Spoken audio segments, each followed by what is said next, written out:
Christopher Beaumont stepped into the greasy spoon diner like a predator in a silk suit, the chime of the doorbell sounding like a warning to the locals. He didn't just walk, he surveyed, his eyes immediately locking onto the one thing that offended his sense of order. It wasn't the cracked vinyl of the booths or the flickering neon sign, it was the waitress's shoes.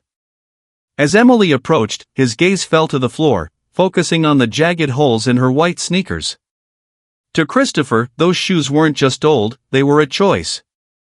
He saw poverty as a lack of discipline, and before he even ordered a coffee, he had already decided who Emily was. The bell above the door chimed with a sharp, metallic ring that seemed to startle the very air inside the Golden Grain Diner. Christopher Beaumont stepped over the threshold, his $3,000 handmade Italian Oxfords clicking rhythmically against the cracked linoleum floor. To the regulars huddled over mugs of lukewarm coffee, he looked less like a customer and more like an alien entity from a world of glass towers and silent boardrooms. The afternoon sun, filtered through windows coated in a thin layer of roadside dust, caught the high sheen of his tailored charcoal suit, making him glow with an artificial, intimidating brilliance. He didn't move immediately. He stood for a moment, his nostrils flaring slightly as he took in the heavy scent of burnt fat and cheap floor wax. His brow furrowed, a deep, permanent line of calculation forming between his eyes as he surveyed the room. To Christopher, everything had a price, and this place was bankrupt. He saw the duct tape holding together the red vinyl of the corner booth, he saw the flickering fluorescent light that hummed like a dying insect, and he saw the tired, weathered faces of the staff who moved with the sluggishness of people who had stopped dreaming years ago. The chatter in the diner died down to a low, uneasy murmur. Christopher ignored the stares, pulling his silk tie straight as if preparing for a hostile takeover rather than a simple lunch. He chose a booth in the far corner, far from the greasy window, and sat down with a stiff, guarded grace. As he placed his smartphone and his silver car keys on the table, the contrast was jarring. The sleek, high-tech devices looked obscene resting on a surface that still bore the faint, sticky rings of a previous customer's glass. He pulled out a crisp, white handkerchief and gave the table a single, dismissive wipe before resting his elbows. His presence had instantly sucked the warmth out of the room, replacing the easy, small-town comfort with a cold, corporate tension. He didn't look at the menu, he didn't need to. He simply waited, his eyes scanning the floor, his jaw tightening as he prepared to find the first thing that would inevitably fail to meet his impossible standards. He was a man who believed excellence was a moral obligation, and in this palace of dust and desperation, he was already losing his patience. The silence at the table was broken by the soft, rhythmic sound of approaching footsteps, a sound that was not the sharp, confident click of leather, but a weary, muffled scuffle. Emily Carter arrived at the booth with a tray tucked under her arm and a professional smile that didn't quite reach her eyes. She was the embodiment of the diner's fading spirit, her blue uniform pressed but thinning at the seams, her hair pulled back in a practical, tight knot. "Good afternoon," she said, her voice steady despite the long hours already behind her. "Can I start you with some coffee, or do you need a moment with the menu?" Christopher didn't answer immediately. His gaze remained fixed on the table, his fingers tapping a restless, impatient beat against the laminate. He took a breath to order, but as he shifted his weight, his eyes inadvertently dropped to the floor. There, standing in stark contrast to the dark shadow of his polished Oxfords, were Emily's shoes. They were once white sneakers, now a dull, bruised gray. The rubber soles were thinning to the point of transparency, and on the right toe, a jagged, gaping hole revealed the fabric of a dark sock beneath. A haphazard strip of duct tape clung to the side of the left shoe, peeling away at the edges like a healing wound that refused to close. To Christopher, it wasn't just footwear, it was a personal affront. He felt a sudden, hot flash of irrational disgust rise in his throat, a visceral reaction to the perceived slovenliness of it all. In his world, a hole in one's shoe was a hole in one's character, a sign of a person who had given up, who lacked the basic self-respect to maintain a professional veneer. He looked up at her then, his eyes cold and narrowing as if he were looking at a smudge on a pristine lens. The thank you he had prepared died on his tongue. Instead, his mouth twisted into a thin, hard line of disapproval. Emily, sensing the sudden shift in temperature, shifted her weight nervously, causing the worn rubber of her shoes to squeak against the linoleum. The sound only intensified his irritation. He didn't see the dark circles under her eyes or the way her hand trembled slightly as she held her notepad. He saw only the failure of her presentation. To Christopher Beaumont, the meal was already ruined. He cleared his throat, his voice dropping into a low, cutting tone that signaled the beginning of a cold and calculated judgment. Christopher leaned back, the vinyl of the booth creaking under his movement as he deliberately placed his silver pen across the menu like a barrier. He didn't order. Instead, he let a heavy, suffocating silence stretch between them until Emily's polite smile began to flicker and fade. The diner, usually filled with the comforting clatter of silverware, grew unnervingly quiet as the surrounding tables realized the storm was about to break. "Tell me," Christopher began, his voice not loud, but carrying a sharp, crystalline edge that cut through the room's ambient hum. "Does this establishment have a dress code, or is neglect the official theme of the afternoon?" Emily blinked, her hand tightening around her notepad. I'm sorry, sir? Is there something wrong with the table?" "The table is expectedly mediocre," he snapped, his finger suddenly darting out to point toward the floor. "But your presence is an eyesore. Those things you're wearing, those rags on your feet, are an insult to every paying customer here." "It's a matter of hygiene, Emily, but more importantly, it's a matter of standards. If you can't be bothered to present yourself with basic dignity, how can I trust that you aren't bringing that same filth into the kitchen?" The color drained from Emily's face, leaving it a ghostly, translucent white. A few booths away, a regular started to speak up, but Christopher's icy glare silenced him instantly.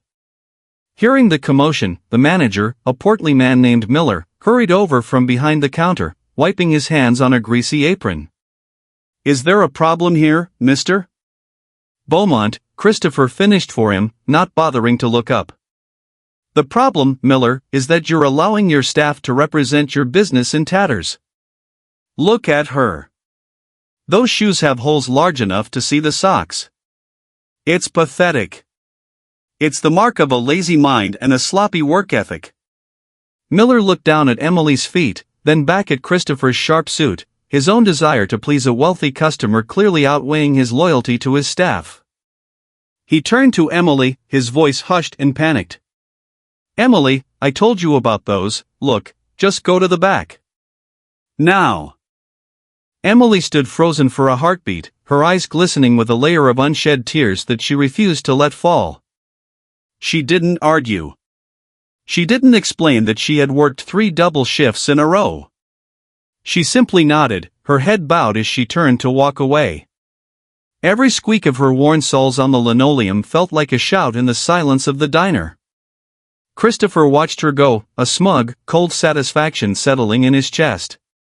He had enforced the order he so craved, unaware that the silence following her exit wasn't one of respect, but of profound, collective shame. The shift finally ended not with a bang, but with the hollow click of the closed sign being flipped against the glass. Emily stood in the cramped employee break room, her fingers trembling as she untied her stained apron.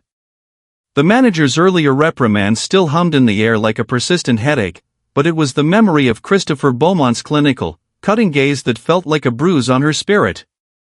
She sat on a plastic crate for a moment, looking down at the shoes that had caused such an uproar. The duct tape was beginning to curl at the edges, and the dampness of the evening air had already seeped through the holes in the toes, chilling her skin. She stood up, wincing as the dull ache in her arches flared. She could have slipped out the back alley to avoid the lingering gazes of the late-night regulars, but instead, she pushed through the front door. She walked with a stiff, deliberate grace, her spine straight and her chin tilted upward, as if she were wearing glass slippers instead of ruined canvas. The sidewalk was cold beneath her feet, the thin soles of her sneakers offering no protection against the uneven pavement of the small town. Each step felt heavy, burdened by the weight of a dozen calculations, the rent, the rising cost of utilities, and the specialized equipment waiting for her at home. The street lights flickered to life, casting long, skeletal shadows across the road. Emily didn't look at the luxury car still idling near the curb, its engine purring with the sound of effortless wealth. She didn't look back at the diner where she had been stripped of her dignity for the crime of being poor. She simply walked. The rhythmic slapscuff of her worn shoes was the only sound in the quiet evening, a stubborn metronome marking her progress. To anyone watching, she might have looked defeated, a woman broken by a long day and a cruel man. But inside, there was a fierce, quiet fire. She wasn't walking away from a fight, she was walking toward the only thing that mattered. As she turned the corner toward the more shadowed, modest part of town, the sting in her heart began to numb, replaced by a singular, focused mission. The holes in her shoes were a secret map of her sacrifices, and she wore them with a dignity that a man like Christopher Beaumont would never understand. She reached the gate of her small, weathered house, her breath hitching slightly as she saw the soft yellow light glowing in the window. She took a final, deep breath, wiped the lingering moisture from her eyes, and stepped inside, leaving the judgment of the world on the doorstep. Christopher Beaumont sat in the leather-scented sanctuary of his car, the engine idling with a vibration so subtle it was almost imperceptible. He watched through the tinted windshield as Emily disappeared around the corner, her silhouette small and defiant under the amber hum of the streetlights. His jaw remained set in a hard line of conviction. In his mind, people like Emily weren't victims of circumstance, they were victims of their own complacency. He was convinced that if he followed her, he would find the poverty of mindset he so often lectured about in boardroom meetings, perhaps a television left on all day, a pile of expensive convenience store trash, or the general lethargy of someone who had simply stopped trying. He shifted the car into gear, the tires whispering against the asphalt as he followed at a distance. He told himself this was an experiment, a way to validate the philosophy that had built his empire, that excellence was a choice, and poverty was often a series of bad ones. He watched her turn onto a street where the pavement was more patchwork than road, where the houses leaned into each other as if seeking support against the weight of time. Emily didn't stop at a liquor store or a fast food joint. She didn't linger to chat with neighbors. She moved with a singular, exhausting focus that made Christopher's grip tighten on the steering wheel. He parked a half-block away from a small, weathered apartment building, its white paint peeling like sunburnt skin. He stepped out of his car, his expensive Oxfords feeling alien on the grit-covered sidewalk. The air here smelled of damp earth and wood smoke, a far cry from the filtered, climate-controlled environments he inhabited. He kept to the shadows, his curiosity curdling into a strange, restless tension. He watched her climb the front steps, noticing how she paused for a moment to catch her breath, her hand resting on a rusted railing for support. In the dim light, the holes in her shoes seemed to catch the shadows, deep and hollow. He followed her toward the side of the building, creeping toward a ground-floor window where the curtains were drawn thin. He felt a flicker of shame at his own voyeurism, but his desire to be right was stronger than his sense of decorum. He reached the glass, his breath hitching as he prepared to see the squalor he expected, the ultimate proof of her lazy mind. Instead, as he peered through the narrow gap in the fabric, the air in his lungs suddenly felt very thin. The interior of the apartment was not the den of sloth Christopher had envisioned. There was no flickering television, no scattered takeout containers, and no signs of the lethargic resignation he associated with the impoverished mind. Instead, the room was a sterile, brightly lit battleground of clinical necessity. The air through the window frame didn't carry the scent of a home-cooked meal, but the sharp, biting tang of antiseptic and the rhythmic, mechanical hum of an oxygen concentrator. Christopher watched, frozen, as Emily didn't even take off her coat before crossing the room. She didn't collapse into a chair to rest her aching feet. Instead, she moved directly toward a small, narrow bed in the corner. His breath hitched as a small figure came into view, a young boy, perhaps 7 years old, whose thin limbs were supported by orthopedic braces. Emily's movements were fluid and practiced, devoid of the exhaustion she had shown at the diner. She spoke to the boy, her lips moving in a silent, cheerful rhythm that Christopher couldn't hear but could certainly feel. He watched her kneel on the hard floor, the same floor he would have deemed filthy, and begin the grueling process of physical therapy. Every time she moved, the holes in the toes of her sneakers flexed, mocking him with their presence. He saw her strain as she lifted the boy from the bed to a nearby wheelchair, her face contorting with the effort. Her cheap shoes skidded slightly on the linoleum, providing no grip, yet she didn't falter. She was a mother, a nurse, and a weightlifter all at once.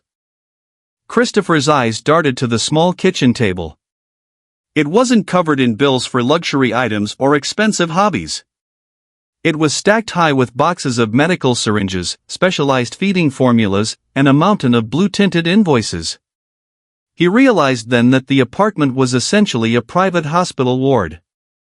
Emily wasn't lazy or sloppy. She was a soldier on a front line he had never even acknowledged existed. She wasn't neglecting her appearance, she was liquidating it.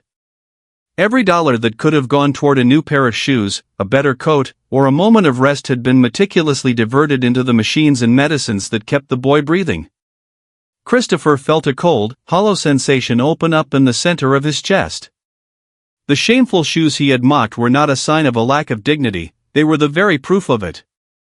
Christopher leaned closer to the glass, his forehead nearly touching the cold pane as the full scale of the room's machinery came into focus. It wasn't just a home, it was a high-stakes life support system.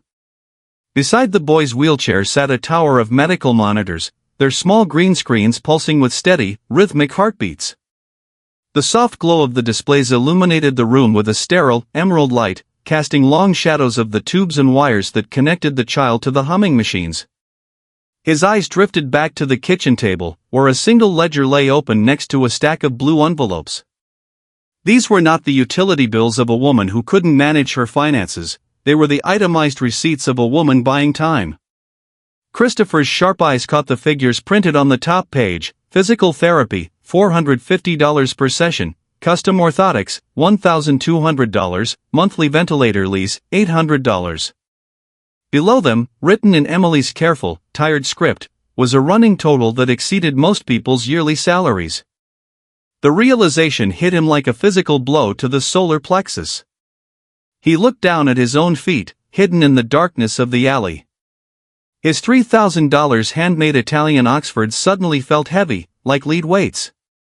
They were made of the finest calfskin, polished to a mirror shine, representing nothing more than his own vanity. Emily's sneakers, with their gaping holes and peeling duct tape, were the exact price of the boy's medication.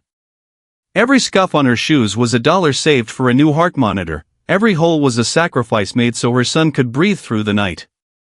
Inside, Emily knelt again to adjust the boy's legs, her worn sneakers flexing and groaning under the pressure. Christopher watched her face, the way she smiled at her son, a look of pure, unadulterated love that carried no trace of the humiliation she had endured at the diner. She didn't look like a victim. She looked like a titan. The shoes he had called filth were actually a badge of the most profound honor he had ever witnessed. He felt a sudden, sharp disgust, not for the diner or the shoes, but for the man standing in the shadows wearing the suit. The foundation of his world, the belief that wealth was a sign of merit and poverty a sign of failure, was crumbling beneath him. He was the one who was poor, he realized. He had all the money in the world, but he had never possessed a fraction of the character Emily Carter displayed with every squeak of her tattered shoes. Christopher stepped back from the window, his movements heavy and uncoordinated. He retreated into the shadows of the alley, the cold brick wall pressing against his spine as if to steady him. For decades, he had viewed life through a lens of stark, uncompromising clarity. Success was a fortress built by the strong, and failure was the inevitable collapse of the weak. He had prided himself on his ability to see people, to discern their worth by the sharpness of their lapels or the luster of their shoes. But as he stood in the damp darkness of this forgotten street, that lens lay shattered at his feet. He looked down at his own shoes, the dark Italian leather gleaming even in the dim moonlight.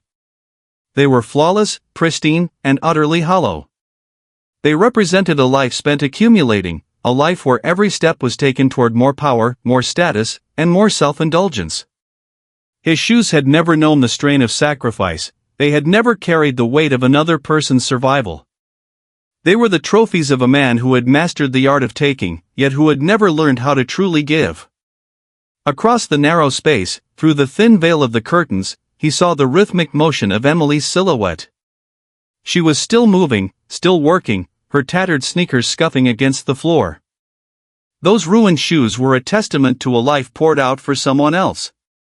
They were the physical remains of 1,000 choices to go without so that her son could have one more day of breath, one more hour of comfort. To Christopher, the holes in her shoes no longer looked like neglect, they looked like wounds sustained in a war of love. The silence of the night felt deafening. The roar of his own luxury car's engine, idling just half a block away, now sounded like an insult, a vulgar display of excess in the presence of something sacred. He felt a sudden, violent urge to strip off his suit, to cast aside the expensive armor that had protected his heart from the reality of the world. His foundation hadn't just shaken, it had vanished. He realized that in his pursuit of standards, he had become the most substandard man in the room. He was a billionaire who was spiritually bankrupt, standing in the shadow of a waitress who owned nothing but possessed everything. The tears he had mocked in Emily's eyes earlier that day now burned in his own, a bitter salt that tasted of late, desperate regret. Christopher did not knock on the door that night. He knew his presence would be an intrusion on a sanctuary he had already desecrated with his judgment. Instead, he returned to his car and drove in a silence so profound it felt like a prayer. By the time the sun began to crest over the horizon, Christopher had made more phone calls than he usually made in a month of mergers. He didn't just want to balance a ledger, he wanted to dismantle the walls of the prison Emily had been living in. A week later, Emily arrived at the Golden Grain for her shift, her footsteps heavy with the familiar dread of seeing her manager's disappointment. But the atmosphere inside was different. Miller was standing by the counter, holding a package wrapped in simple brown paper, his expression uncharacteristically soft. "This came for you," he whispered. "By courier." Emily opened the package to find a pair of professional work shoes, not flashy or designer, but high quality, supportive, and built to last. Tucked inside the left shoe was a note on heavy cream stationery. "I finally understand that the most beautiful things in this world are the ones that are worn out for the sake of others," it read. "Please forgive a man who was too rich to see the truth." But the shoes were only the beginning. That morning, Emily received a call from a trust attorney informing her that her son's medical debt had been settled in full. More than that, a permanent endowment had been established in his name, covering every physical therapy session, every piece of equipment, and every medication until he reached adulthood. The billionaire hadn't just replaced her footwear, he had replaced her burden with a future. Months later, Christopher returned to the diner. He wasn't wearing his Italian Oxfords, he wore a pair of simple, comfortable loafers. He chose the same corner booth, but this time, he didn't scan the room for flaws. He watched as Emily moved between tables, her new shoes silent on the linoleum. When she reached his table, there was no fear in her eyes, only a quiet, mutual understanding. She didn't fall at his feet, and he didn't demand her gratitude. He simply ordered a coffee and thanked her sincerely. As she walked away to serve a regular, Christopher looked down at the floor. He realized then that he had spent his whole life trying to walk on air, only to find that the only steps worth taking were the ones grounded in the dirt and the grace of another person's struggle. He was no longer the prince in the dust, he was finally just a man, learning how to walk.